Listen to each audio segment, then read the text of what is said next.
Kingzone Dragon X, the MSI representative of LCK, came out swinging on the first day of MSI with very different strats compared to the rest of the competition. Against China's #1 seed RNG, they started the game with a grand total of 4 teleports. The Korean team would end the 11-minute mark with a 3k gold lead and eventually take the game. Let's have a look at how this big brain strat works out.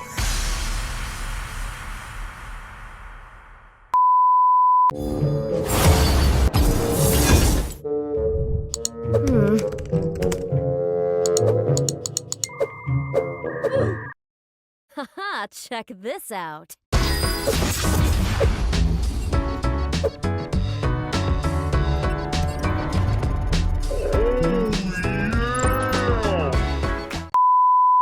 Both teams start with what is the traditional line of scrimmage, spreading their players throughout the map to cover all jungle entrances and scout for possible invades. Peanut joins Khan on the top side and sneaks in with his E-dash over terrain as Khan moves forward to force Let Me back. Once this is set up, Gorilla moves from his position to the top side. He started with Sweeper level 1 and with the help of BDD, clears the ramp ward on the top side so RNG won't see him coming. As the buff spawns, the 3 Kingzone members move in to contest the buff.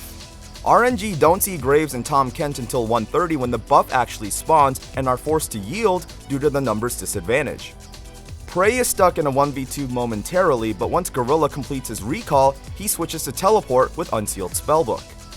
Knowing that RNG have the push priority in the bot lane, Kingzone uses mid priority to have BDD ward their own blue. Seconds later, that ward spots Trundle invading. Because RNG saw Peanut in the top side of the map with Ash's Hawk shot earlier, the ideal play was to have MLXG steal the blue to keep up in XP with Graves. But because of BDD's early ward, Kingzone successfully deny RNG's attempt. Important side note, down in the bot lane, both Prey and Gorilla opted for the minion dematerializer rune. Ezreal and Tom get hard shoved by Ashe and Lulu, so in order to match any possible rotation from the Chinese duo, the rune allows them to clear the way faster and minimize loss of XP or turret damage. At 6:20, both top laners engage in the fight with their ultimates. Camille loses the duel as she needs more items to start outscaling Ornn. However, Kingzone has teleports. Once Let Me overcommits on Ornn, Gorilla immediately TPs in, giving his top lane carry the kill. The natural response here for RNG would be to exert pressure bot given that Gorilla is gone. So for safety measures, Peanut shows up on the bottom side of the map to prevent any possible aggression.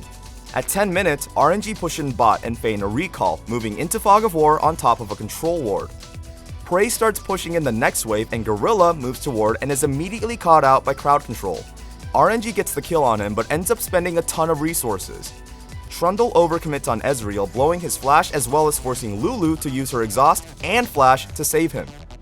But most importantly, he ends up with extremely low HP and has to recall. This is where Kingzone show why they're a force to be reckoned with. Gorilla respawns and immediately TPs to a ward close to mid lane.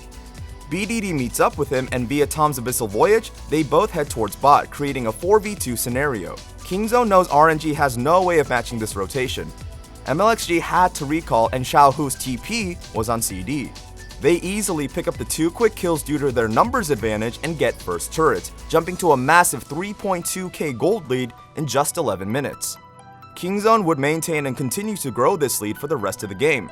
Though it took a while for them to close it out, the Korean team stayed in control the whole time and eventually takes down the RNG Nexus.